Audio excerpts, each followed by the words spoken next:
Arratsaldeon, ongi etorriak, bonsoir, merci d'être venu a la nuit de la lecture y buenas tardes, muchas gracias por acompañarnos en esta noche de la lectura 2024, a pesar del frío. Bien, como Marianne decía, desde el año 2018 el Ministerio de Cultura francés organiza en los meses de enero una noche de la lectura. Es un evento cultural nocturno, habitualmente, que tiene como objetivo fomentar el placer de leer y que se celebra simultáneamente en 20 países y en más de 8.000 espacios culturales, espacios diferentes, pueden ser bibliotecas, museos o centros docentes. El Instituto Francés de Bilbao y el Centro Azcuna se han sumado a esta preciosa iniciativa y desde aquí queremos darles las gracias por su invitación.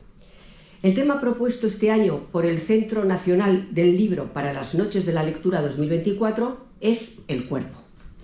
Y para ello, para reflexionar sobre el cuerpo, nos va a acompañar la escritora donostiarra Luisa Echenique, que precisamente, como también se acaba de decir, acaba de publicar un libro que está estrechamente relacionado, o bastante relacionado con el tema del cuerpo, que se llama Llevar en la piel, una novela policíaca que les recomiendo y que está escrita bajo el heterónimo de Antonia Lassa. Luisa Echenique, como todos ustedes saben, es autora de muchas novelas y libros de relatos y poemas y también obras de teatro. Ha obtenido el premio Euskadi en el año 2009 por su novela El ángulo ciego y también el premio Bueno Vallejo por su obra de teatro La herencia en el año 2016. Además, obtuvo del gobierno francés la distinción de Chevalier de l'Ordre des Arts et des Lettres como reconocimiento a su creación literaria. Pero si yo tuviera que destacar algo de Luisa, diría que hace lo que más le gusta, que disfruta haciendo su trabajo. Eso se nota. Se nota porque todas sus actividades giran en torno a la literatura. Estas podrán comprobar su gran capacidad comunicativa y la belleza de la palabra utilizada, toda una aventura verbal. Y tendrán al final ustedes también un tiempo para intervenir. Bien, el primer bloque va a ser belleza y sensualidad. Existe una presión social por mantener unos cuerpos perfectos. Y esto obliga a las personas, y de manera muy especial a las mujeres, a someterse a disciplinas alimentarias, deportivas, cirugías estéticas. Esta especie de violencia estética, si se me permite la expresión, no supone una cosificación de la mujer, no es una actitud misógina, en cierto modo, y no supone una regresión social. Bueno, cuántas cosas, Rosa. Buenas tardes. En primer lugar, gracias por estar aquí, gracias al Instituto Francés por su invitación, a Azcuna Centro por la acogida, a Marianne por sus palabras y también a Rosa por su presentación. Es indudable que, Rosa, que se trata de una tiranía, ¿no? De una dictadura, y que, como todas las dictaduras, afecta más a las mujeres, ¿no? Yo diría que a mí lo que me parece interesante como reflexión de esa tiranía de la moda, tú decías que el cuerpo es sujeto. Ahí está claro que el cuerpo deja de ser sujeto, entre otras cosas porque lo que vemos son cuerpos disociados o cuerpos sueltos, ¿no? El cuerpo separado del otro, el cuerpo separado del alma. Cada cual entiende por alma lo que quiere, pero digamos hay una especie de separación de lo exterior, de la funda, de lo profundo. Y yo creo que eso es lo más grave, porque se vuelve, por lo tanto, el cuerpo un objeto manipulable, extremadamente vulnerable. Porque yo creo que la tiranía es, como todas, fundamentalmente la de suprimir la subjetividad, de suprimir la singularidad, ¿no? Cuando hablamos de las modas, a mí, por ejemplo, claro que me importa que hay esos modelos femeninos de mujeres imposibles, con unos cuerpos imposibles, incluso con todos esos esfuerzos tiránicos no se pueden conseguir porque son irreales en lo que es una biología natural. Pero lo que me preocupa también es la clonación, porque finalmente lo que hace la moda es que todo el mundo se parezca, ¿no? Y esa generalización es finalmente el sinónimo de la dictadura, ¿no? Como en esas novelas distópicas o esas películas distópicas en que toda la gente era idéntica, ¿no? Como clones. Yo creo que la dictadura de la moda va también por ahí, ¿no? Primero, separar el cuerpo de la raíz interior, de lo que constituye la subjetividad, y llevarlo a una especie de uniformización por la vía de no distinguirlo. Lo que se trata es de que nos parezcamos a un modelo y además los unos a los otros. Yo creo que en eso estriba la dictadura, pero como digo, como todas las dictaduras, evidentemente afecta más a las mujeres, ¿no? Claro, y en esos modelos uniformizados, en todos esos estereotipos, en los mensajes publicitarios, por ejemplo, siempre aparece ese estereotipo de lo masculino versus lo femenino. Hay un estereotipo, un modelo que se nos impone de alguna manera en esa tiranía de la que hablabas, se nos impone el modelo femenino en oposición, antagónico, o de alguna manera con unos prototipos, con una tipología muy diferente a la de lo femenino. Sí, antes se solía decir, ¿no? Como las personas de otras generaciones decían que la cara era el reflejo del alma, ¿no? Ahora la cara y el resto del cuerpo no es el reflejo del alma, sino el reflejo del mercado, ¿no? Y el mercado no se caracteriza precisamente por el altruismo y querer cambiar el mundo, ¿no? Sino por mantener el mundo como está y con las desigualdades que contiene. Y es evidente que las desigualdades más enraizadas, más profundas, siguen siendo las que separan en derechos, en libertades, en posibilidades de desarrollo personal a los hombres y a las mujeres. Basta con que nos acerquemos a la actualidad constantemente de violencias que se suman, pero de luces y sonidos y alarmas que se encienden constantemente. Lo sabemos desde hace milenios, casi me atrevo a decir, y sin embargo eso no cambia. Y no va a ser a través del mercado, y desde luego no va a ser a través de la sustitución de la pluralidad de las mujeres por un modelo de mujer, y además desdibujado, súbdito de toda una serie de reglas, como vamos a cambiar las cosas, es evidente. Y en el mismo sentido, en esta especie de tiranía de la belleza, la perfección del cuerpo siempre es sinónimo de juventud. El cuerpo perfecto, el cuerpo bello, es el cuerpo joven. ¿Y qué hacemos con la vejez? ¿No hay en este momento una suerte de discriminación por edadismo? Bueno, yo creo que sí, tendremos ocasión seguramente de hablarlo después. Es precisamente uno de los ejes centrales de mi última novela, ¿no? Y yo creo que sí, yo creo que lo hemos visto como sociedad durante la pandemia. O sea, durante la pandemia nos han horrorizado muchas cosas, nos han perturbado muchas cosas, pero desde luego a mí el impacto más fuerte es lo que se ha revelado de nuestra relación con las personas mayores, ¿no? A muchísimos niveles, en la raíz ética profunda de la sociedad. Yo siempre digo que hemos hablado hace un momento de las discriminaciones del sexismo, por ejemplo. Está claro que también el racismo sigue estando muy, muy vigente, y siempre en Europa y en otras partes, pero bueno, vivimos en Europa con el fantasma de que eso, lejos de separarse de nosotros, crece. Pero yo creo que la discriminación por edad es la más cruel, porque es la más desatendida, ¿no? Mal que bien la sociedad, a veces con una lentitud exasperante, progresa en su consideración, en su reacción contra otras formas de prejuicios acabamos de cambiar la Constitución, ¿no? Para que se incorpore una manera más absolutamente justa y decente de decir ciertas cosas. Bueno, pero o sea, vamos avanzando. Es verdad que, insisto, con una lentitud exasperante, pero el tema de nuestra relación con las personas mayores no avanza, ¿no? Y es algo, insisto, lo vimos en la pandemia. Yo escuché cosas y leí cosas que pensé que no iba a leer, que no iba a escuchar, ¿no? Sobre la priorización de los cuidados sanitarios.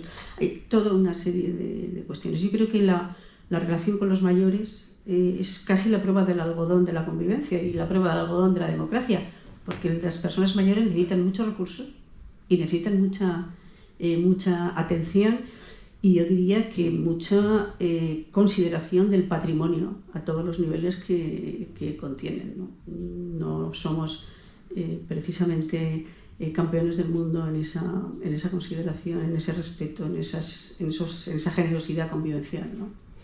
Pues este tema vamos a hablar, yo creo que de manera un poco repetida esta tarde. En el libro hay una frase que me ha gustado y que cito. Creo que a las personas mayores les cuesta poner palabras a algunas cosas. Prefieren el silencio, porque el silencio mantiene viva la posibilidad. Ese todavía, que también en otro momento del libro también aparece el todavía. Es decir, envejecer significa abandonar el deseo, abandonar el goce, terminar con la sensualidad, o hay una evolución en la sexualidad. Bueno, hay muchos elementos distintos en tu pregunta, ¿no? Yo creo que me voy a detener primero en el silencio, porque yo creo que ese es un tema que hay que abordar desde distintos ámbitos, ¿no? Cuando nos referimos a las personas mayores. Yo creo que el silencio de las personas mayores puede estar determinado, puede ser voluntario primero, no tenemos por qué pensar que siempre es involuntario, que no hablan por un déficit de comunicación, puede ser voluntario. A mí me parece interesante, fértil mentalmente, pensarlo como voluntario, porque creo que lo que sucede es que las generaciones tienen también sus conceptos, sus vocabularios, ¿no? Hay palabras que han desaparecido de la circulación, ¿no? Conceptos que las nuevas generaciones ya no entienden, no solamente experiencialmente, sino incluso de modo más conceptual, ¿no? Entonces, yo a veces creo que reflexionar sobre el vocabulario que usamos nos abre interlocuciones. Y a veces me pregunto qué palabras necesito para que alguien mayor quiera hablar conmigo. No pueda solamente, sino quiera hablar conmigo, ¿no? Entiendo que me imagino muchas veces a muchas personas muy mayores buscando interlocutores válidos, ¿no? Con el que pueden hablar de algunas cosas de las que ya las otras nuevas generaciones no saben o no pueden hablar, ¿no? Yo suelo recordar siempre mucho, y estamos en la noche de la lectura, ¿no? Pues les voy a recomendar cualquier libro de Margarita Duras es recomendable. He leído creo que todos y no sé cuántas veces, pero hay uno que se llama La lluvia de verano.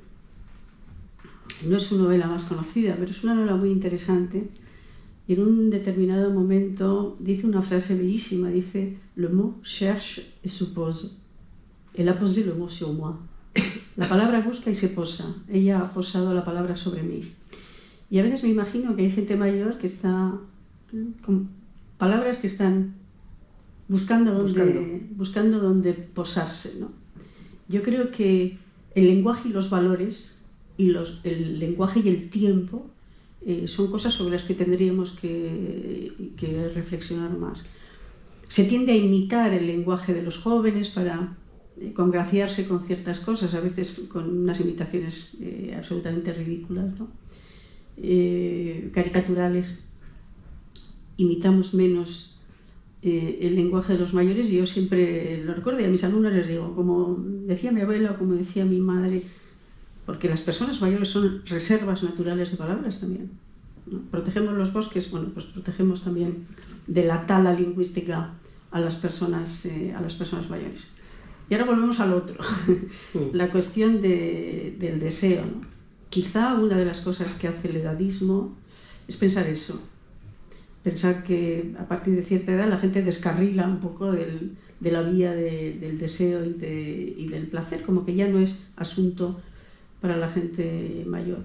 De la sexualidad, yo prefiero decir del deseo y del placer, en la gente mayor se habla muy poco. Y cuando se habla, no necesariamente se habla bien, a veces con un tono un poco caricatural, irónico, cuando no, un poquito despectivo, ¿no?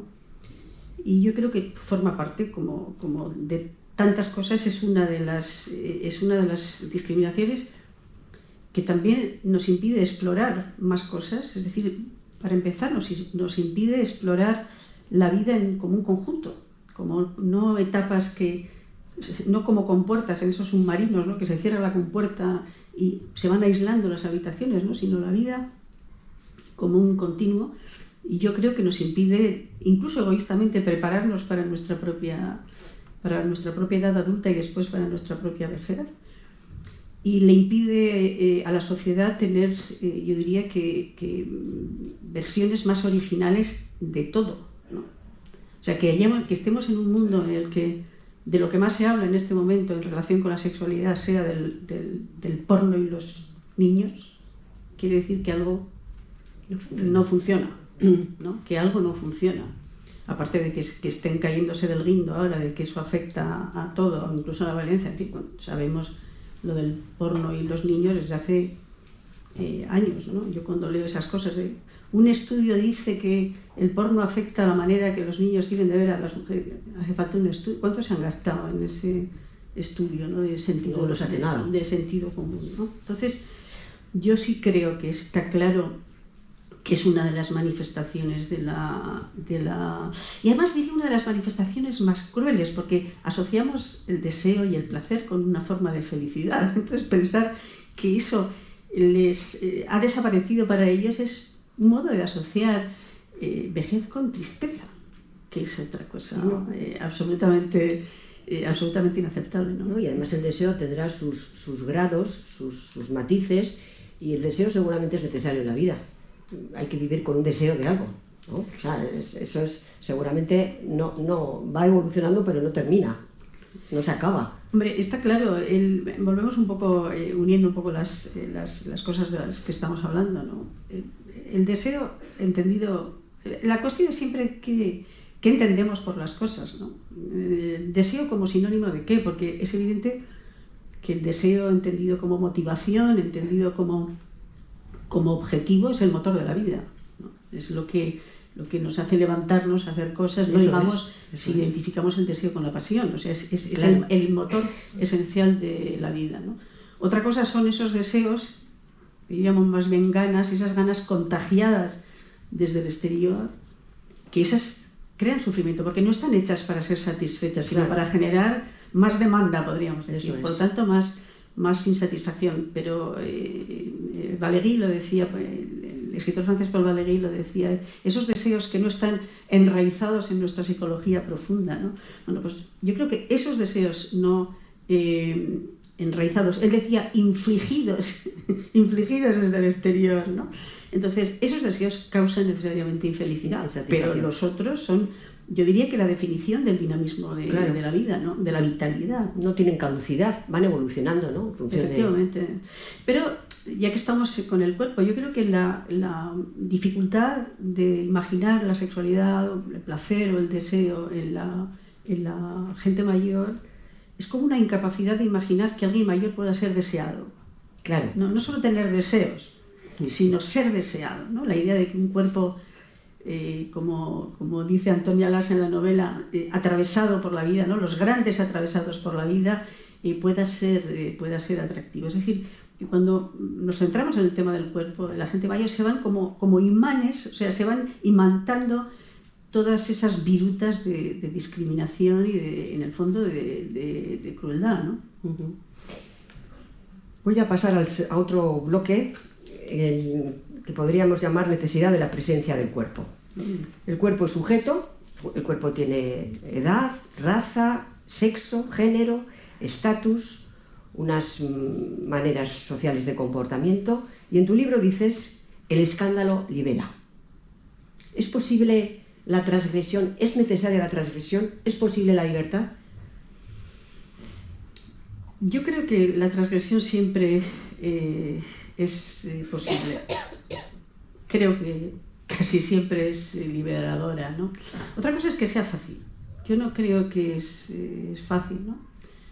Pero de nuevo, ya que estamos también en la noche de la lectura, quiero recordar algo que ha pasado un poco desapercibido, pero se acaba de cumplir el 50 aniversario de la primera edición en francés en París de Archipiélago Goulart de Solzhenitsyn, ¿no? Y yo creo que es algo que tendríamos que celebrar más, ¿no? Que fue verdaderamente un hito hablando de transgresión y hablando de libertad, ¿no? Y Solzhenitsyn decía una cosa, lo voy a citar totalmente de memoria, ¿no? Que le oí decir una vez o leí escrito. Decía que la ola de la tiranía, en fin, estoy un poco cambiando sus palabras, pero el espíritu está ahí, ¿no? Que la ola de la tiranía era demasiado grande, que él no podía luchar solo contra eso. Pero lo que sí podía hacer, y esto lo estoy citando bien, es no convertirse en cómplice de su transmisión. A mí es algo que me ha marcado también, ¿no? Que me ha enseñado mucho eso. Yo creo que muchas veces las transgresiones, la puerta de entrada a una transgresión es simplemente no convertirse en cómplice de la tiranía. Y en ese sentido, yo creo que siempre es posible, siempre puedes no ser cómplice. Y evidentemente, esa transgresión, sobre todo si es una norma que oprime, es naturalmente liberadora, ¿no? Bueno, el cuerpo es sujeto, hemos visto que el cuerpo también era objeto de deseo, lo has abordado antes, y el cuerpo también es ficción, es un cuerpo imaginado. ¿Cómo y cuándo representar el cuerpo? ¿Qué importancia crees que tiene el cuerpo en la literatura? Esa es la pregunta del millón, y no solamente porque estamos en una nuit de la lectura dedicada al cuerpo, sino porque probablemente yo ya tengo una larga carga literaria y a lo mejor mis reflexiones hace 30, 40 años, cuando empecé a escribir libros, no eran exactamente las mismas, porque no necesitaban ser exactamente las mismas, ¿no? Y probablemente escritores de otros tiempos tenían otra relación con el cuerpo, pero en general los cuerpos estaban preservados, estaban tapados en la literatura, en el arte, etc. Aunque hay una gran tradición de desnudo, ¿no? Pero sí, de algún modo en una contextualización muy particular. Pero ¿qué pasa hoy? Y es que hoy estamos sumergidos, inundados, asfixiados de imágenes. También de discursos, pero de imágenes. Y por lo tanto de representaciones del cuerpo, porque esas imágenes son representaciones del cuerpo. No solamente en la ficción, también en los noticiarios, etcétera, en la publicidad, etcétera, etcétera, ¿no? Hay una exhibición del cuerpo extraordinaria, colosal. Por lo tanto, de entrada ya una primera reflexión que tendría que hacerse el artista es encontrar sitio, ¿no? Para decir algo en semejante escándalo de representación, ¿no? Ya sería una mera cuestión estética, ¿no? de encontrar un espacio para una forma de singularidad, para una forma de originalidad. Y es complicado. Y por lo tanto, ahí viene la cuestión de cómo lo represento. En presencia o en ausencia. Sabemos que las imágenes mentales son mucho más poderosas. Entonces, muestro un poquito para que el lector, el espectador se construya el resto. En fin, yo pienso que las estéticas por omisión, le llamaría por omisión, son en ese sentido mucho más poderosas porque consiguen hacerse un espacio. Pero ahora está la cuestión ética, ¿no? Y yo tengo... en ese sentido, voy a hablar desde mi experiencia, ¿no? No solamente como artista, sino también como ciudadana, ¿no? De una manera general diría que el cuerpo hay que mostrarlo cuando la realidad quiere ocultarlo. Aquellos cuerpos que la realidad oculta, mostrarlos. Y aquellos cuerpos que la realidad muestra, exhibe de manera obscena, hay que preservarlos. Ese sería como el principio general, ¿no? Entonces, luego también está el cómo mostrarlos. Pondré el ejemplo, yo he escrito mucho sobre violencia y también sobre violencia terrorista, ¿no? A mí, por ejemplo, he escrito varias novelas sobre el terrorismo enfocadas esencialmente en las víctimas del terrorismo. A mí representar el cuerpo de esas víctimas me parecía esencial, estética y éticamente, pero no un cuerpo quieto, sino un cuerpo en movimiento, integrado en la vida, en las escenas, en la identidad, en la voz. Era una manera de darles vida o devolverles la vida que el terrorismo amenazaba o arrebataba directamente, ¿no? Como una manera también de mostrar qué se arrebata cuando se le arrebata la vida a alguien. Entonces, en ese sentido, la fisicidad del cuerpo me parecía un imperativo ético-estético, ¿no? Y por otro lado, está cuándo no representar el cuerpo, ¿no? Yo leo y veo cuerpos exhibidos, cuerpos violentados, lo estamos viendo con las guerras, vemos una presentación, a mi juicio, obscena de cuerpos, a veces en ficción, pero también en la realidad, de cuerpos atormentados, de cuerpos heridos, de cuerpos, de cadáveres incluso, ¿no? Y yo digo que es obscena porque creo que no está haciendo lo que tiene que hacer. Yo creo que la visión del sufrimiento de otro tiene que conmovernos. Y finalmente lo que eso sucede es que se banaliza. Vemos tanto que asistimos de un modo pasivo, de un modo frío, en el sentido de sin participación, a esos cuerpos que se han convertido en espectáculos y por lo tanto nosotros en voyeur, ¿no? Yo siempre tengo presente también otro de mis maestros en esto, el poeta martiniqués Aimé Césaire, ¿no? Que en un libro que también le recomiendo, el cuaderno de un regreso al país natal, el Cahier de Retour au pays natal, dice que nos pone en alerta contra ese ser meros espectadores. Dice, un hombre que gime no es un oso danzante. Alguien que está sufriendo no está ahí para que lo contemplemos pasivamente, ¿no? Yo creo que hay una gran obscenidad, una gran indecencia en ese simplemente mirar, en el simplemente ser un voyeur pasivo del sufrimiento. Y en ese caso, para conseguir la actividad, entiendo que el cuerpo tiene que desaparecer, tiene que presentarse de un modo que obligue al lector o al espectador a recrearlo, a reencarnarlo, ¿no? A esa actividad de acercamiento al otro, ¿no? Serían esos dos aspectos para mí importantes en este caso. Pues tú misma te has deslizado hacia otro bloque temático, que es el de la violencia. Claro, es necesario denunciar la violencia, efectivamente, pero ¿cómo escapas de la banalización, de esa espectacularidad? O sea, es que eso es muy complicado. La violencia tiene que ser... La violencia a veces tiene que ser denunciada, pero la frontera es muy difícil entre una mera denuncia y lo espectacular, que se convierte en morboso, ¿eh?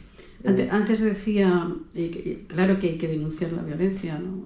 Pero hay que denunciarla de un modo eficaz, en el sentido de que sea verdaderamente una denuncia que despierte en nosotros una reacción.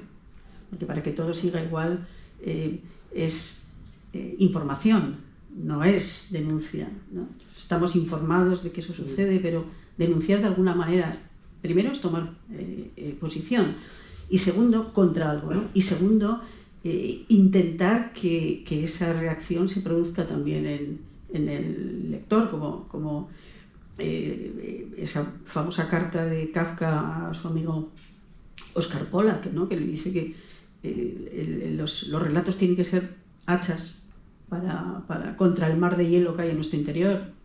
Si no hay un hacha, no hay denuncia, ¿no? De algún modo. Y evidentemente la cuestión está ahí en cómo conseguir que esa denuncia sea auténtica, ¿no? Porque si no nos quedamos... Antes hablaba del vocabulario de la gente mayor, ¿no? Expresiones que tenía lo de es peor el remedio que la enfermedad. Bueno, pues en esos casos a veces es peor el remedio que la enfermedad, porque encima nos da la sensación de que hacemos algo bien cuando en realidad es algo inútil, ¿no? Nos tranquiliza la conciencia y en realidad eso no es algo eficaz. Hay que buscar en ese mundo de representaciones también clonadas y cada vez más agresivas, porque también hay una confusión entre la agresividad y la violencia. No porque multipliques lo horrible vas a transmitir el horror, ¿no? A veces el horror pasa precisamente por ir diluyendo lo horrible e ir rescatando algunos detalles verdaderamente significativos. Entonces yo creo que es así, ¿no? Vivimos en un mundo de representaciones de la violencia identificadas con lo agresivo. Yo creo que hay que quitar horrible para poner horror, hay que quitar agresividad para ver verdaderamente la violencia, ¿no? ¿Y cómo compaginas, cómo traduces esa violencia, cómo la compaginas con la estética del arte, con la belleza que está escondida en el arte y en la literatura en concreto, a través del símbolo?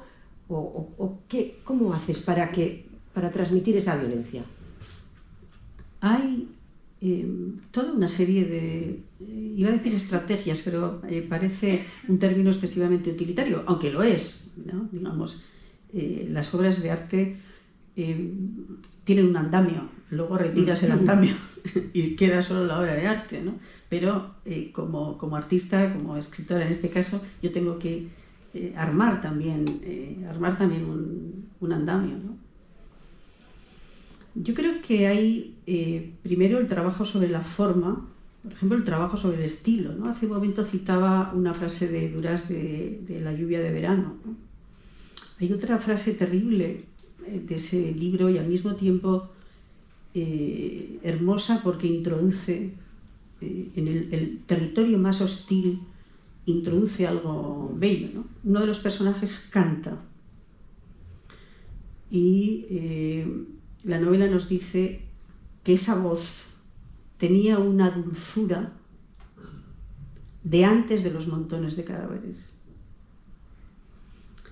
Esa frase, una dulzura de antes de los montones de cadáveres, los montones de cadáveres, no hace falta hacer un croquis para saber de lo que estamos hablando, y eso nos remonta a todas esas preocupaciones de Adorno. Se puede hacer poesía después de Auschwitz, la respuesta de Celan, claro que se puede hacer poesía, pero tiene que ser una poesía atravesada por lo sucedido. Está todo ese debate ético-estético ahí, ¿no? Pero la voz, esa voz, Duras consigue introducir la dulzura en el lugar más hostil para la dulzura. De algún modo, con eso, introduce la presencia de la inocencia, de la posibilidad de la inocencia. Yo creo que el arte siempre puede conseguirlo, a veces, como hemos visto, omitiendo, ¿no? Y yo acabo de leer y la presenté también en San Sebastián y en Madrid, una novela de una autora alemana que se llama La mujer azul. Si ven ustedes, hay una violación, si ven ustedes la escena de la violación, textualmente, en el libro, es esto, un blanco, ¿no? Hay un párrafo, el siguiente párrafo, y en ese interior está la violación. No se ve. Pero la violación se prepara. Hay toda una serie de indicios. La violación tiene consecuencias después. Y el párrafo anterior, la secuencia anterior y la secuencia posterior le dan a esa violación una violencia, una significación, una realidad que probablemente describirla con lujo de detalles horribles no habría tenido, por una razón, porque de esas hemos visto, Sí. ya hay un catálogo de representaciones y ahí está, ¿no? Esa violación va precedida de una cena en la que hay caza, por ejemplo, cuchillos de caza, o sea, solamente cómo comen, solamente lo que, ¿no? Y va seguida de una otra escena, tiene mucho que ver con los fondos europeos, en fin, hay todo con las relaciones este-oeste. La novela es de una interesantísima complejidad y la siguiente escena es, la siguiente frase dice, de eso no se muere nadie, la ocultación, ¿no? Ese blanco revela, ese eso presente oculta. Entonces, yo creo que esa es nuestra tarea es encontrar, ¿no? Y hay maneras de compaginar, no olvidando siempre cuál es el objetivo. Si lo que queremos es denunciar la violencia, pues se tiene que notar. Sí, bueno, encontrar y saber conducir al lector para que también el lector lo encuentre. Claro, es que esa es que lo encuentre activamente, ¿no? Sí. Que sea, como yo lo suelo decir a mis alumnos, ¿no? La buena literatura, sobre todo cada vez en el mundo más contemporáneo, con todos esos detalles, y los buenos lectores tienen que ser detectives de signos, ¿no? Están sembrados de signos y hay que ir recogiendo esos signos, ¿no?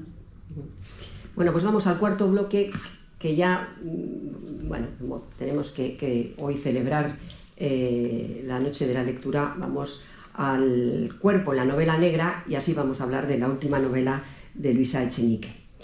Voy a citar un fragmento de la novela. Si en París no se podía aceptar que una mujer anciana pudiera despertar deseo en un hombre mucho más joven, ¿dónde entonces? Y entonces ya nos habla un poco de la necesidad de transgredir, de la transgresión en la escritura, ¿no? Pero ¿por qué? Cuéntanos por qué decides que la víctima, el cadáver de esta novela, sea una mujer mayor, una anciana, además es millonaria y con unos signos de ácido en su cuerpo. Digamos que, tratando de unir un poco todas las reflexiones que hemos ido compartiendo hoy, ¿no? Yo quería escribir yo pienso que todas las etiquetas, todas las categorías en las que se nos trata de meter, aunque se multipliquen las categorías, si estás en una categoría, de algún modo, esa categoría es una prisión, ¿no? Entonces, la novela negra es un género que siempre está amenazado por las categorizaciones, ¿no? Por las etiquetas. Entonces, a mí me apetecía que tanto en la trama, como en la forma, como en los personajes fuera una novela libre, ¿no? Yo suelo decir que a mí lo que me interesa es que la novela negra cree el suspense sobre su propia forma. Y es verdad, yo pienso que como necesita que una serie de características estén situadas, ¿no? El crimen, la pesquisa, el investigador, el detective, etc. Sobre esa base que el lector reconoce enseguida, yo creo que estamos viendo construcciones mucho más imaginativas, ¿no? Mucho más singulares, tanto en la forma como en el estilo. Eso que siempre se critica a la novela negra, que el estilo fácil, no, estamos viendo novelas con otra complejidad, ¿no? Entonces, no olvido tu pregunta. Entonces, yo lo que quería era de algún modo una novela que respetara, porque para eso es una novela, respetara los cimientos del género y al mismo tiempo tuviera otras aperturas, ¿no? Mi editor británico, porque la novela se editó primero en el Reino Unido, me dijo, de una manera muy natural, muy espontánea, y dice, hombre, el cadáver de una anciana, el cadáver de una anciana, y dice, menos mal, y dice, siempre es una mujer joven la que aparece muerta, ¿no? Entonces, yo quería jugar con eso. Es un cadáver, aparece desnudo, pero es una falsa desnudez. Es un cadáver en realidad que está vestido de dos cosas. Una, del enigma, porque lleva en el cuerpo unas marcas, es decir, lleva como un jeroglífico que habrá que investigar si se quiere resolver el caso. Y ves lo que hablábamos antes de representar y no representar, ahí está en una aparente desnudez. Y la otra, el otro vestido, es el del sentido, ¿no? La piel atravesada por los años, lo que significa, y se va a ir desgranando a lo largo de la novela lo que significa la vejez. Yo quería que fuera una mujer mayor porque quería que ese tema de todos estos prejuicios que hemos visto sobre la edad, sobre el deseo, el placer, estuvieran, que mi novela de algún modo se metiera con eso, ¿no? Entrara contra eso.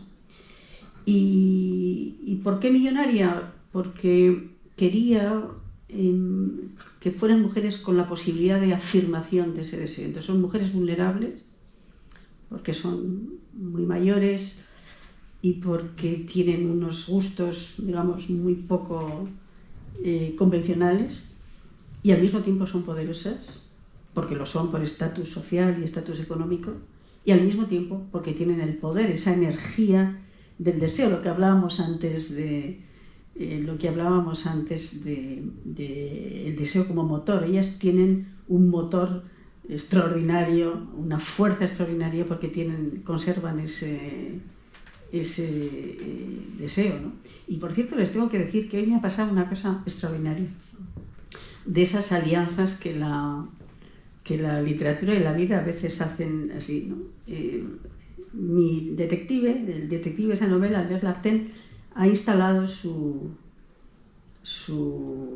estudio, su oficina, en una autocaravana, que es una Mercedes Springer, que no es un coche muy habitual. Hoy he visto uno.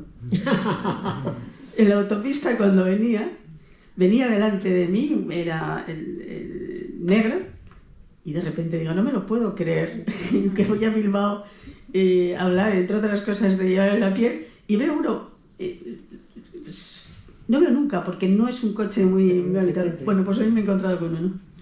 Ya veis. Bueno, pues hablando de ese detective, porque efectivamente en toda novela negra tenemos el cadáver, tenemos un culpable, habrá un culpable, pero tiene que haber un detective. Entonces, hablando de este detective, voy a citar un fragmento que me ha gustado muchísimo. Aquella tarde, en el colegio, habían empezado a analizar el tío Goriot. Balzac había imaginado la casa Vauquer, comillas, pensión burguesa para los dos sexos y otros. Él pertenecería a la categoría de los otros, con cursiva. Y es verdad que llama la atención la personalidad de este detective. Es un señor excéntrico, digamos, e incluye en su aspecto personal muchos detalles femeninos. Vamos a dejarlo así. Los zapatos de tacón, el fular rosa, las uñas pintadas, bueno, este tipo de cosas. Bueno, pues ¿por qué este detective? Estás haciendo lo que nos estabas antes hablando, de esa necesidad de transgredir ciertos lugares comunes en la sociedad, o necesitas escaparte de los imperativos sociales. Cuando estábamos hablando de los estereotipos... A ver, yo lo que me parece... No sé, estamos en el siglo XXI, ¿no? O sea, yo cuando leo a los clásicos y a los muy clásicos del mundo antiguo, ¿no? Tiene unas reflexiones que considero ultramodernas, ¿no? Digo, 2000, 3000, 4000 años después seguimos aquí, ¿no? Con todavía esas categorías que nos hacen considerar una transgresión, el ejercicio simplemente de una complejidad interior, ¿no? Entonces, yo creo que es verdad que en muchos aspectos vivimos en un mundo extremadamente decepcionante en cuanto a, no sé, efervescencia de las ideas, de nociones de la identidad, etcétera, ¿no?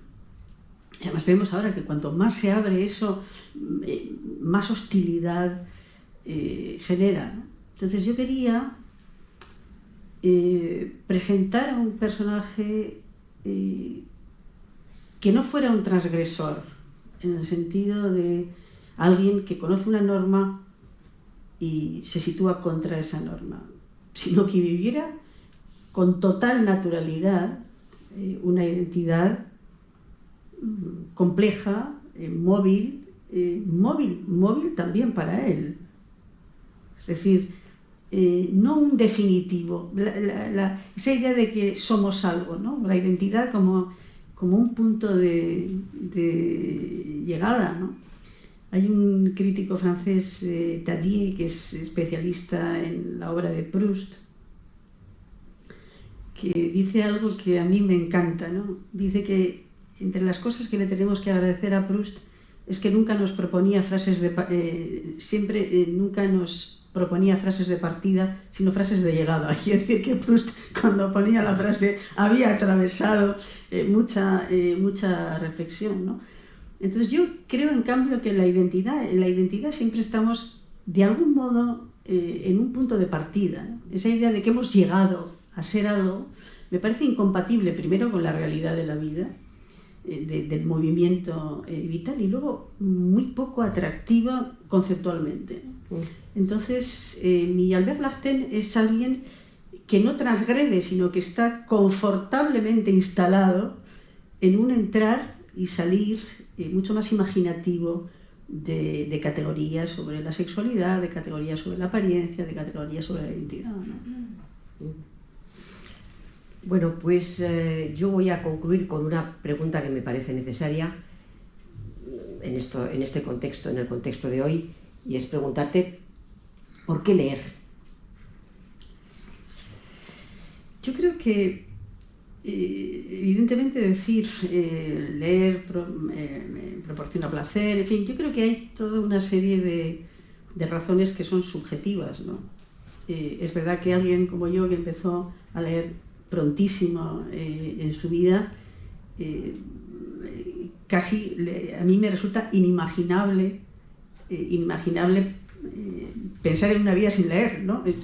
Pero evidentemente todo eso no es trasladable, no es algo necesariamente contagioso, porque las experiencias de las personas son otras. Además, yo soy escritora y para mí la relación con el lenguaje es capital. En la lectura siempre estás saboreando aquello que es también, como tú decías al comienzo, ¿no? No solamente es tu instrumento de trabajo, sino es el néctar, ¿no? de tu trabajo y de tu vida. Entonces voy a dar una razón que me parece una razón absolutamente objetiva y en ese sentido muy difícilmente no rebatible, sino no sé, que creo que es muy fácil de aceptar, y es que leer es multiplicar, es tener más de todo. Yo creo que está claro que la lectura es abundancia de paisajes, abundancia de músicas, abundancia de conocimientos, abundancia de otros, abundancia de espejos también, ¿no? Muchas veces ese descubrimiento, sobre todo cuando eres más joven, de que crees que algo solo te pasa a ti o solo te hace sufrir a ti, y de repente resulta que no, que le pasa a más gente. Yo creo que esa idea de la multiplicación, esa idea de la abundancia, creo que es algo obvio y es algo objetivo, y yo creo que fácilmente transmisible, ¿no? Y apetecible. Leer es crecer y sobre todo relacionarse con un mundo en todos los aspectos crecido, ¿no? ¿Y crees que hay un método en la lectura? ¿Tiene que haber un método? ¿O hay que enseñar a leer de alguna manera o no? Es una pregunta complicada, porque yo creo que muchas veces no reflexionamos en un territorio libre sobre eso, sino que reflexionamos en un territorio que ya está muy condicionado por los sistemas educativos y sus prioridades, no sé si tienen prioridades, sus horizontes, y por la industria editorial, que es poderosísima también, sobre todo en lo que atañe en las primeras fases de la vida lectora, literatura infantil, literatura juvenil. Entonces es muy difícil pensar en libertad como en un territorio virgen, ¿no? Porque enseguida entran otra serie de elementos. Yo, para tratar de pensar con la mayor libertad, yo diría que el mejor método para enseñar a leer es alimentar esa estructura natural de nuestra mente que es narrativa. Digamos, el cerebro humano es narrativo. Eso ya está estudiado, dicho, los neurocientíficos lo expresan extraordinariamente. Necesitamos conectar las cosas, establecer relaciones causa-efecto entre las cosas. Y muy probablemente la primera actividad cultural de la gente, de nuestros ancestros, era contarse cosas, ordenar el mundo caótico a través de una estructura de orden que es una estructura narrativa, ¿no? Yo creo que yo empecé a leer muy pronto, pero entré en la literatura, como mucha gente de mi generación, de oídas, de los cuentos que me contaban, que no eran cuentos que venían de un libro escrito para que todos escuchen. La transmisión oral. Los cuentos, incluso la narrativización de la vida. Yo creo que eso es fundamental. Y segundo, no seleccionar, no crear como espacios exclusivos de lenguaje. Los niños no entienden el vocabulario, no quiere decir que esas palabras no estén flotando. No hay que privarles de escucharlas, de relacionarse con esas palabras. Si no, les mantenemos en un vocabulario reducido y tienen que ir conquistando esferas de palabras, cuando en realidad podrían tener muy pronto acceso a cosas que no van a entender, pero no importa. Ya entenderán y ya te ocuparás de que vayan ganando territorios. Entonces yo creo que a leer se aprende hablando, narrativizando la vida, explicándosela e introduciendo vocabulario, porque el vocabulario es instrumentos de lectura. Hay mucha gente joven que dice, no, es que a mí no me interesa leer esto, yo no quiero leer esto. Yo les suelo decir a mis alumnos, ¿no quieres? ¿O es que ya no puedes leer esto? Y muchas veces que ya no pueden, porque lo que se van a encontrar ahí, tanto en la complejidad sintáctica como en el vocabulario, es un 8000, se ha convertido en un 8000, ¿no? Cuando generaciones anteriores era, bueno, pues como subir a un monte mucho menos alto. Ayer me pasó una cosa, si me permites, en la calle. Estuve a punto de decírsela a ese hombre, pero luego me corté, la verdad, porque me pareció, no soy tan mayor, ¿no? Esa gente mayor que te decía antes, niño, no hagas esto, niña, no hagas esto, ¿no? Que a mí me encantan, ¿no? Incluso que te daban un capón porque les parecía que como eran mayores, pues estaban ahí para educarte. Antes educaba a todo el mundo, educaba a la calle, ahora no educa a nadie, ni la escuela, ni los padres, ni nadie. Me pongo un poquito... Sí, veis que me estoy envalentonando. Es así. Me estoy envalentonando. Entonces, iba por la calle y en San Sebastián, que siempre está de obras, hay como una especie de tornillos que sobresalen del suelo, a los que les han puesto unos círculos de pintura fosforito, y yo creo que marca alguna obra futura o bueno, lo que sea. Y había un señor joven con dos niñas y la niña le preguntaba, ahí está, ¿y por qué esto? ¿Y por qué lo han pintado de verde? ¿Y por qué no sé qué? ¿Y por qué no sé cuántos? Y el padre le decía, no sé, ¿no sabes? Ahí está, no sé, tal, venga, tira. Y yo estuve a punto de decirle, no le diga a usted que no sabe, ¿no? Porque un día leí algo que me pareció, yo ya no era una niña, ¿no? Pero que me pareció absolutamente cierto. Si un niño te pregunta, ahí está, ¿qué es la fisión nuclear? Tú le dices, pues mira, son lo que te da la gana, ¿no? Es cuando una materia, entonces la materia se traduce y entonces llegan los rayos gamma. Al niño le da exactamente igual lo que es la fisión nuclear. Lo que quiere saber es si tú lo sabes o no. Es decir, si como adulto eres alguien en el que se puede apoyar. Y yo estuve a punto de decírselo a ese señor, pero dijo, no, me voy a cortar. Explíquele usted que estos son las terminaciones de una obra que están haciendo, lo que sea, invéntatelo, porque la niña lo que quiere saber es si su padre sabe, no lo que su padre sabe, sino si su padre sabe. Y ese padre lo que está haciendo es ahogar, aniquilar, prefiero utilizar ese verbo, la curiosidad de ese niño, y por eso ese niño cuando sea mayor dejará de leer, porque le han abortado la curiosidad. O Bueno, esperemos que siga leyendo. De todas maneras, si le pillo yo por la calle, ya le diré.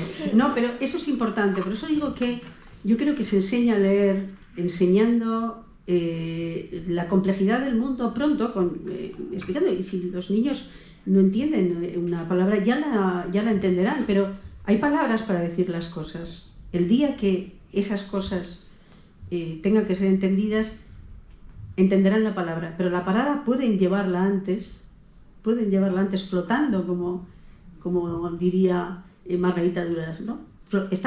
Todas esas palabras que flotan hasta el día que llega el día en que tiene la capacidad de posarse. Ya les había dicho que tenía mucha capacidad comunicativa y que escucharla iba a ser toda una aventura verbal.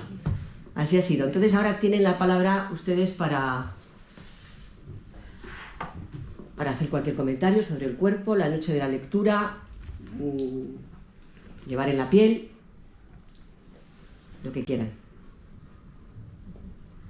Al principio siempre es más difícil, hay que romper el hielo y luego ya... Alguien ha levantado la mano mientras... Sí, hay que romper el hielo, luego ya una vez roto...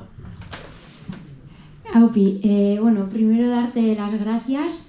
O sea, me ha gustado, hasta lo he apuntado, lo de el cerebro humano es narrativo, sí. Me ha gustado un montón. Y luego, a ver, no sé, pero un poco relacionado con eso, y que yo muchas veces cuando leo, creo un poco mi historia, o sea, cojo y creo lo mío. A ver, a ese niño de los tornillos... en vez de igual también, que está bien, lo de el padre explicárselo, le podría decir, no, ¿y tú qué crees que son? Y entre los dos, claro, hacer una narrativa, ¿no? Crear, claro, como darle también el poder al niño de vamos a crear la narrativa entre los dos. Uh-huh. Estoy totalmente de acuerdo con lo que dices, porque además volvemos antes a lo de las frases de partida y las frases de llegada de Proust, ¿no? Es que decirle no sé, empiezas y terminas, se ha terminado, ¿no? Ya has llegado a la meta, se ha cerrado la compuerta. Mientras que si tú le dices algo, puede ser que esa niña se sienta satisfecha o no, quiere ir más lejos o no. Es iniciar una conversación, es una frase de partida. Y yo creo que eso es lo importante es generar conversaciones, lo que decíamos antes del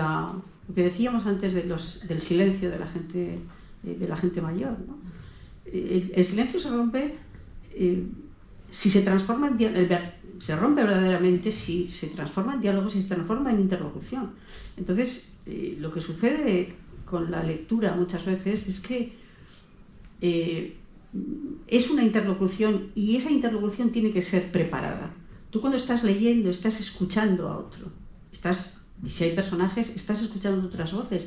Si en tu vida no tienes preparación para eso, no has iniciado muy pronto con las herramientas de una persona muy pequeña, eso te va a costar más. Estoy completamente de acuerdo. Ese señor hubiera podido decirle cualquier cosa que hubiera sido una frase de partida.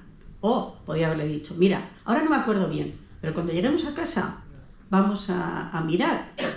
Iba a decir en un libro, no me voy a poner, pues vamos a mirar en internet y vamos a buscar, o vamos a llamar no sé quién.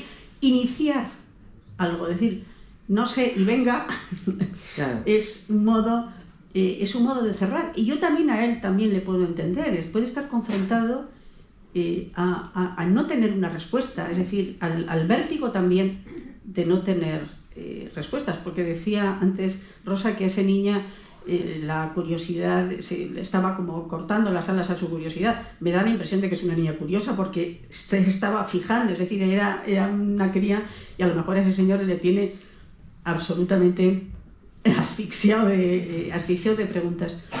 Pero sí es importante iniciar diálogos. La lectura es esencialmente una interlocución. Y hay también otro elemento, cuando cómo se enseña a leer. Yo recuerdo, hace muchos años, tenía una profesora de inglés que cuando llegabas a su clase, lo primero que te hacía era como hacer gimnasia, una especie de gimnasia, y a veces como hacer un poco el ridículo, ¿no? Hacer un poco el ridículo.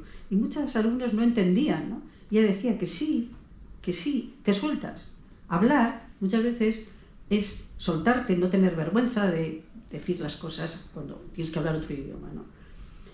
Olvidamos que leer no solamente relacionarnos con el texto, hay toda una serie de condiciones externas que se necesitan. El silencio, la concentración, la atención.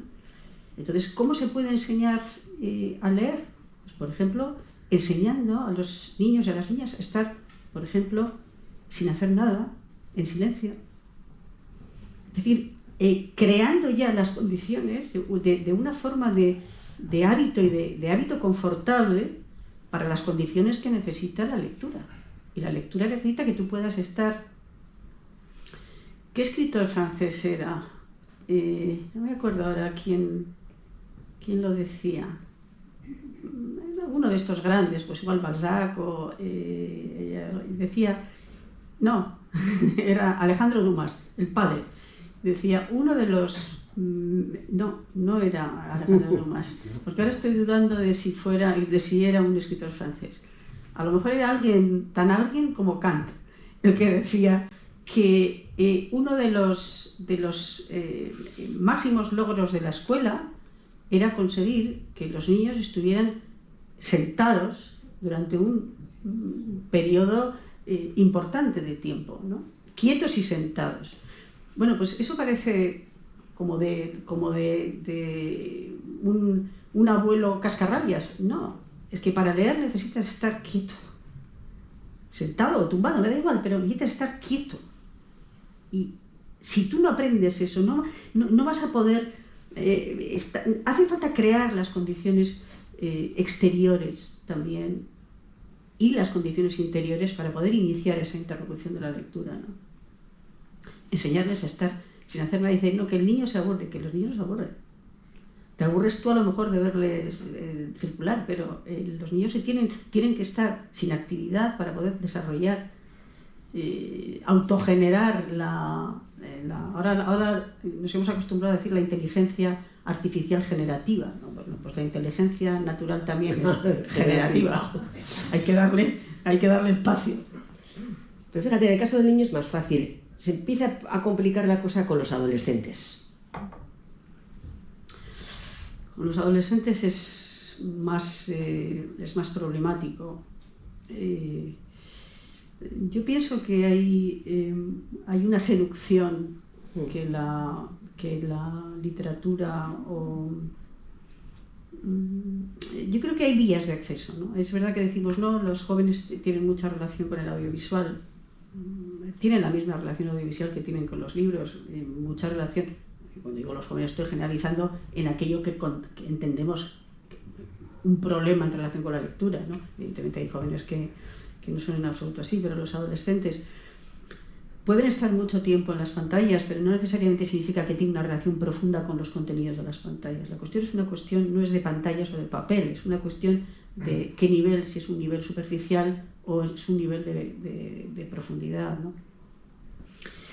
Yo creo que de nuevo las historias, lo narrativo es extremadamente persuasivo. Yo creo que también a los adolescentes hay que contarles historias. Hay no solamente Daniel Pennac, pero otros también, profesores de estos que salen ahora en TikTok y todo eso, que tienen que dar clase de literatura, no cogen un libro ni 7 libros, llegan y se ponen a contar una historia y luego, como se les sabe, cuando llega la hora se van a casa y el primer día están todos dando vueltas, al segundo día la mitad da vueltas y la otra mitad ya está quieta y el quinto día todo el mundo quiere saber qué viene luego, ¿no?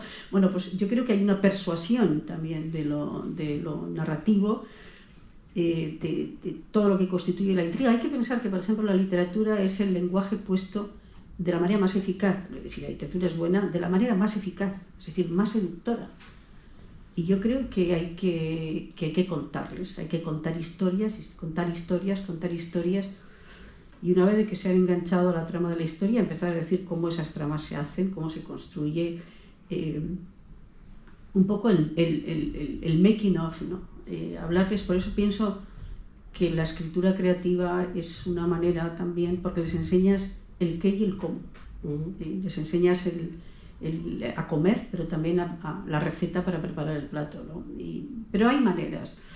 Lo que pasa es que dicen, no, es que hace falta recursos. Yo no sé si hace falta recursos, yo creo que hace falta voluntad.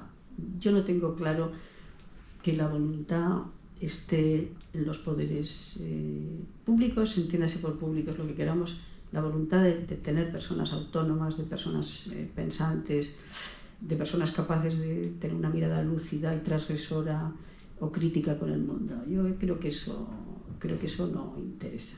Y por eso los sistemas educativos se han convertido poquito más, y lo digo poquito más porque estoy en plan generoso, que en capacitaciones profesionales. Y ya está. Entonces, claro, con eso luego te podrán hacer creer que hay fomentos a la lectura. No me lo creo.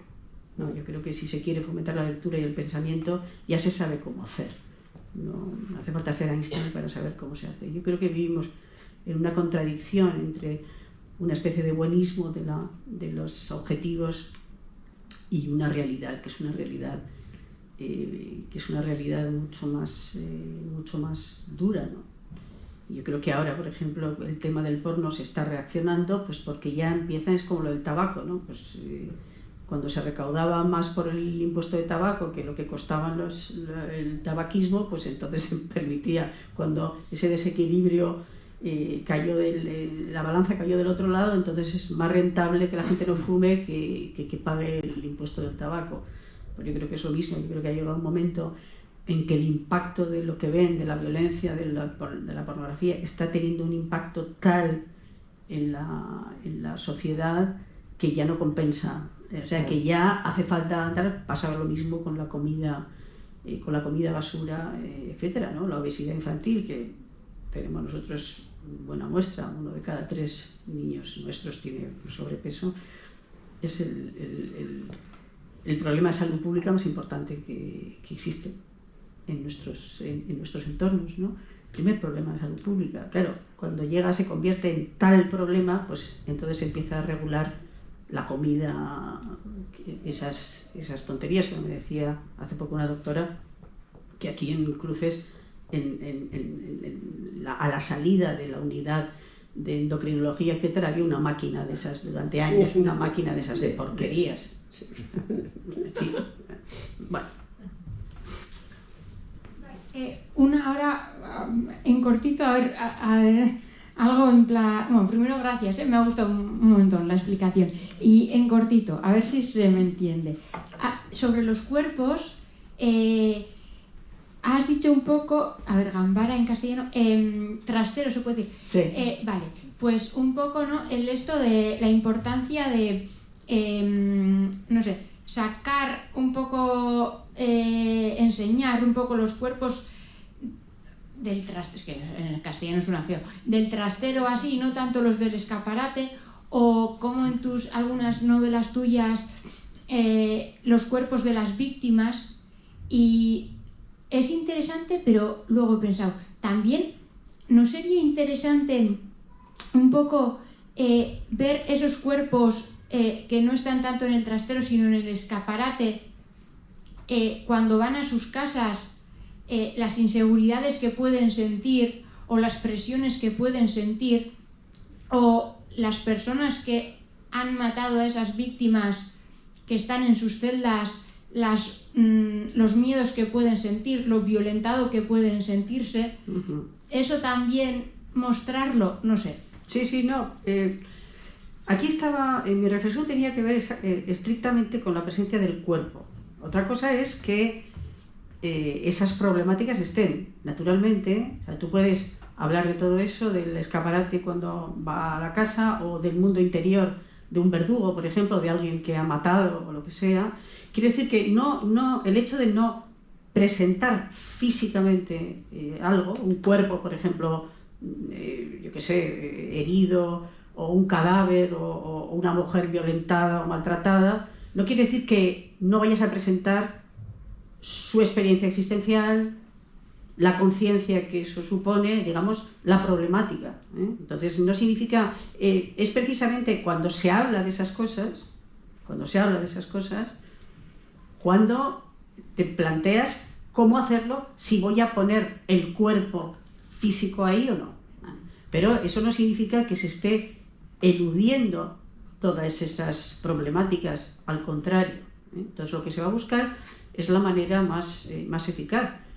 Porque esas personas que dices, tú cuando estás pensando en esa persona del escaparate que va a casa, estás pensando en su mundo interior, en cómo siente, cómo piensa, ¿ves? Estás pensando en algo que va mucho más allá del cuerpo. Puedes representar todo eso sin presentar necesariamente ciertas maneras del cuerpo. Entonces, es evidente que todas esas problemáticas o todas esas cuestiones se presentan, pero se pueden presentar de modos muy distintos, del mismo modo que esta novela, La mujer azul que os decía, no elude presentar la violación. El acto en sí de la violación no está, pero toda la novela gira en torno a la violación. Había un señor ahí que había una pregunta ahí, sí. Los ejemplos que hoy se han mostrado, Adorno, Auschwitz, Sí. La literatura negra presenta un cadáver ya de hecho, y es una lectura artística y filosófica también. Donostiarra, como usted, Ana Iríbar escribe bien en el correo, habla de un cuerpo que ya no está, de para qué ha servido la vida, y dice, recuperémosla solamente a través de su memoria escrita, una página entera. Entonces la pregunta para un artista y para un filósofo es una pregunta de la dicotomía. Si hablamos desde el cuerpo que ha desaparecido, ¿dónde está el arte que reflexiona sobre eso que creo que no tiene que ser? Sobre dónde está el derecho a respeto al de al lado. ¿Dónde está un arte que puede decir, no sé si es moral? ¿Cómo se puede elaborar una lectura sobre algo que a todos nos sobrecarga, pero sin entrar en aceptar ese hecho, sino que habrá otras maneras de hacer, igual está educando, ¿no?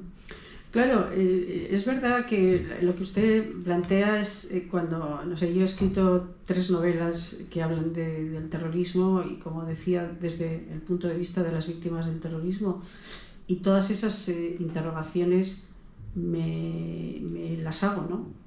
Es verdad que, por ejemplo, si usted está escribiendo, por ejemplo, mi primer libro, El ángulo ciego, podríamos decir, hablaba del terrorismo en tiempo real, ¿no? En el momento en el que se produce un atentado, etc., ¿no?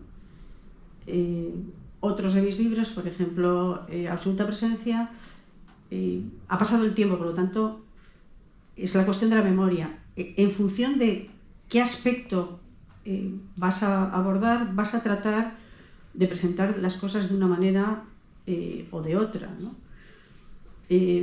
Hemos hablado, por ejemplo, de distintas generaciones, ¿no? Yo, por ejemplo, me he educado en algo que, bueno, que sigue estando vigente, pero que de algún modo cada vez menos, ¿no? O sea, a mí me educaron en la idea, y es algo que está enraizado en mí, es que a un cadáver por la calle le pones una sábana encima o una manta encima, ¿no? Se defiende la intimidad de alguien que no puede ya defender su intimidad. Mientras que hoy asistimos a cómo se levantan las sábanas de todo, ¿no? Creo que es una cuestión importante. Entonces, no necesariamente está más o menos presente alguien, una víctima, porque esté sin la sábana. Puede estar con la sábana, pero estar igualmente presente.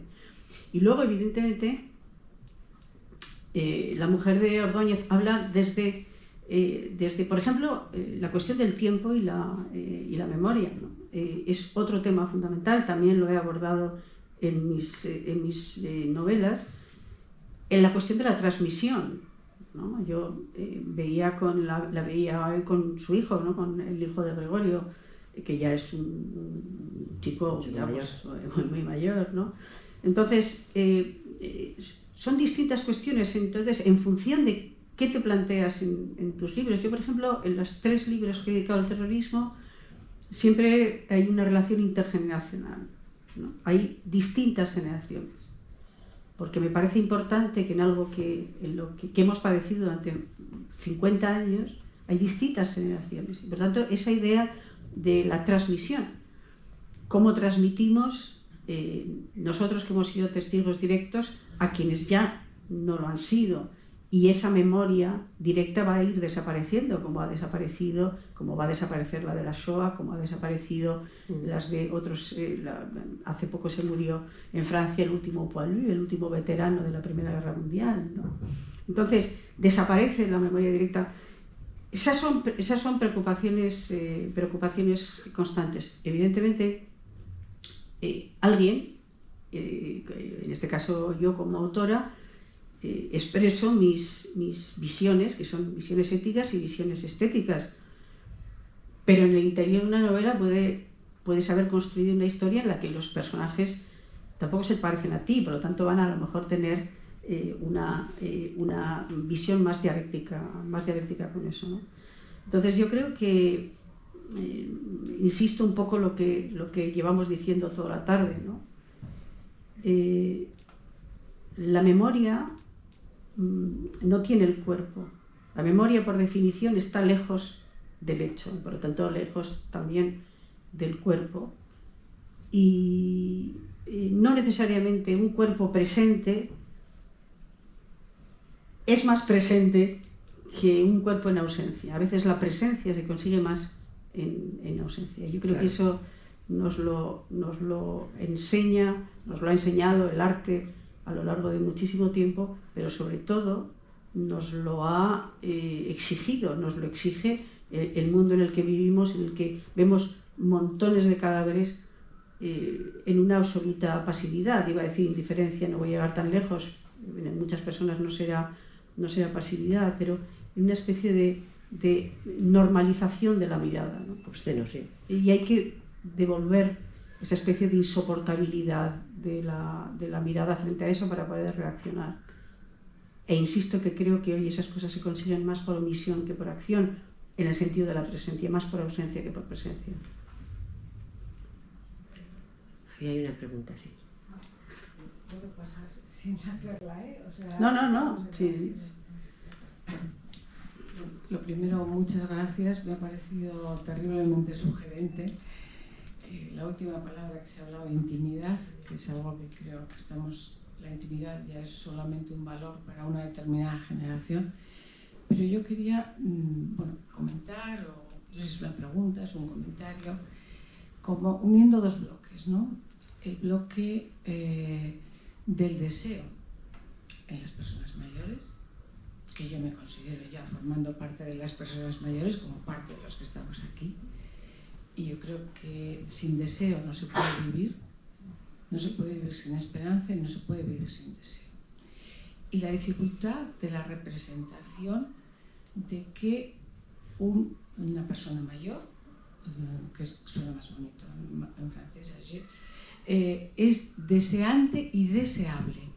Yo quería unir ese bloque con algo que habéis usado, que es que ha tocado uno de mis trabajos al principio, en el comienzo de la carrera, que es lo feo en el arte, ¿no?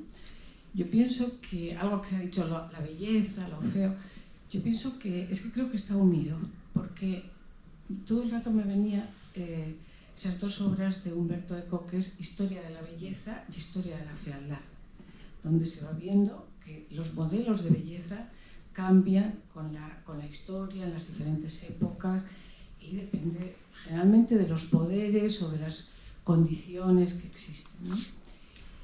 Y creo que eso, y que efectivamente, como habéis dicho, y el modelo es una especie de adolescencia-juventud. A veces hay modelos casi pedófilos, ¿no? O sea, es decir, o para gente de una generación, ese deseo de que las jovencitas tienen que ser como niñas, absolutamente rasuradas, sin vello en ningún lugar, nada que marque que ya están en una adultez. Y estaba pensando que eso tiene que ver, porque por ejemplo a nadie se nos ocurriría pensar que los fusilamientos del 2 de mayo o las pinturas negras de Goya, a pesar de que representan cosas que no son bonitas, no tienen la belleza del arte, es decir, la capacidad de transmitirnos algo profundamente humano y que nos conmueve. Digo, por hablar de lo visual, que me parece más fácil, ¿no? de decir, y creo que eso pasa también para la dificultad de representar que alguien anciano puede ser deseable, una frase que has dicho muy bonita, ¿no? Atravesado por la vida. Es decir, que quizá es alguien que igual no tiene la turgencia de una juventud o la potencia de una mediana edad, pero tiene otros elementos bellos, pero bellos incluso plásticamente bellos, ¿no? La piel de determinadas mujeres ancianas es muy bella, determinados hombres la mirada, cantidad de cosas. Era un poco algo que quería como unir esos dos aspectos, porque me han parecido aspectos absolutamente fundamentales y que además, mientras no aparezca eso como un referente para las generaciones jóvenes, cada vez hay más miedo al paso del tiempo, más miedo a la adultez y a la vejez. Yo me dedico a la salud mental, trabajo con jóvenes y adolescentes, y ayer me comentaban que hay chicas de 20 años y menos que se están poniendo labios, lo dicen así, ponerse labios. ¿Y antes? Y antes, no, me hablaba, pero vamos, es que yo, a pesar de que el estrato era algo que no me había llegado, o sea, me parece algo tremendo, ¿no? Tremendo. Bueno, nada más, era como un comentario y desde luego agradeceros muchísimo. Sí, varias cuestiones, ¿no? Al hilo de lo que estás planteando. Primero que en el interior de una obra, evidentemente una cosa es la belleza en el arte. Hay tantas opiniones, pero yo creo que lo importante es cuál es la visión de un artista particular. Por ejemplo, esa frase de Dostoyevsky en El idiota, que en realidad se atribuye al príncipe Miskin, pero no la dice el príncipe Miskin, es la belleza que salvará al mundo. En realidad no la dice Miskin, sino que se la plantean a Miskin diciendo: es verdad que usted dice que la belleza siempre dos veces aparece en tono interrogativo, pero para Dostoyevsky como para Miskin la belleza es la bondad. Entonces, en ese sentido hay una relación ética, estética. La belleza sería como una especie de sinceridad, de verdad interior y de atención al otro, ¿no? Por lo tanto, hay distintas formas de verdad. Una de las ventajas que tiene, sobre todo diría que la narrativa, la novela, antes hablaba de los distintos personajes que puedes introducir, incluso con visiones distintas, es que se puede construir, ¿cómo decirlo?, una especie de debate interno, ¿no?, de distintas visiones, o de, no sé, alguien en una novela es bello si quien mira lo considera bello, ¿no? Y el lector va a asumir que es bello aunque sea el cíclope Polifemo con un ojo aquí, ¿no? Entonces, eso es así. Con respecto a las personas mayores, es de nuevo los rasgos en los que nos fijamos. Hablábamos al comienzo, ¿no? Yo creo que el problema de la publicidad es esa disociación del cuerpo. El cuerpo no solamente disociado de lo interior, sino además troceado, ¿no? Es cómo son los labios, cómo son los pechos, cómo es el no sé qué. Es como si hubiera dejado de poderse ver en armonía, y hay que ver las cosas como un catálogo, ¿no? Como un catálogo de piezas de coche. Pues yo creo que es eso, y encontramos, y si la mirada se educa para que vayamos viendo las personas disociadas de su mundo interior y además troceadas como en el garaje o en la carnicería, es indudable que nuestra idea de la belleza no va a poder independizarse de los códigos cada vez más exigentes del tiempo, pero si vemos distintas cosas, no. Y vamos a hablar de esto, he traído una cita que me parece muy hermosa, del escritor, seguramente ustedes le conocen, al escritor húngaro Sándor Márai, que se hizo muy famoso por El último encuentro, una novela extraordinaria. Tiene otras muchas novelas. Y él murió exiliado en los Estados Unidos, y tiene unos diarios que son muy interesantes. Y él murió, se suicidó en el año 1988, 88, 89, 88 creo. poco tiempo después de haber fallecido su mujer, ¿no? Y ha notado algo,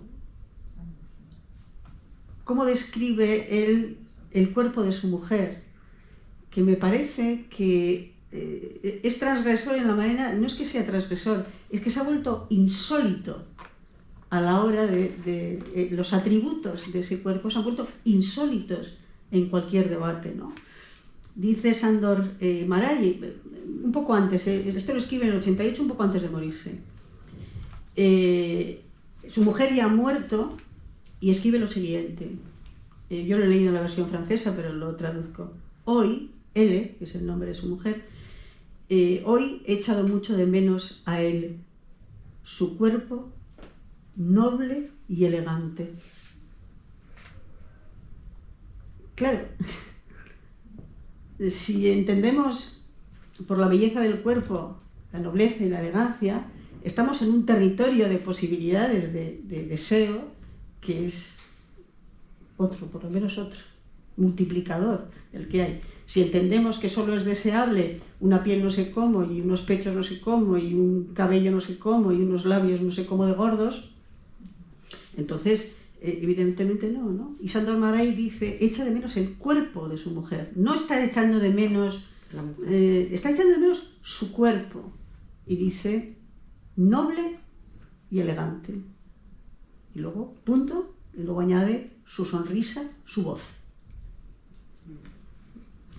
Es un cuerpo en presencia, es su cuerpo, pero con unos atributos que vuelven invisible algunos aspectos y vuelven visible otros. Y eso es lo importante. Por eso digo que este cuerpo está presente con una forma de ausencia de una representación convencional. Sí, simbolizado también. Se me ha olvidado comentar que Luis ha recibido hoy una buena noticia, y es que una de sus novelas va a ser publicada en Estados Unidos y va a ser traducida. Sí. Así que enhorabuena. Sí. Bueno, pues gracias. Vendremos a Bilbao a hablar de ello. Muy bien. Que yo siempre tengo que decir que vengo muy a gusto, muy feliz. A mí me encanta Bilbao. Siempre hacemos esas rivalidades entre donostiarras y bilbaínos. Y yo siempre recuerdo a César Coca, que es un entrañable amigo, y en una de mis participaciones últimas en Bidebarrieta me estaba presentando y dijo, Luisa Echenique Donostiarra y sin embargo amiga. Pues yo siempre vengo a Bilbao, tengo muchos amigos que a pesar de ser bilbaínos son entrañables. Amigos entrañables. Muy bien, muchas gracias por esta noche tan agradable que hemos pasado aquí en torno a los libros, al libro, a la lectura y al cuerpo. Muchas gracias. Gracias.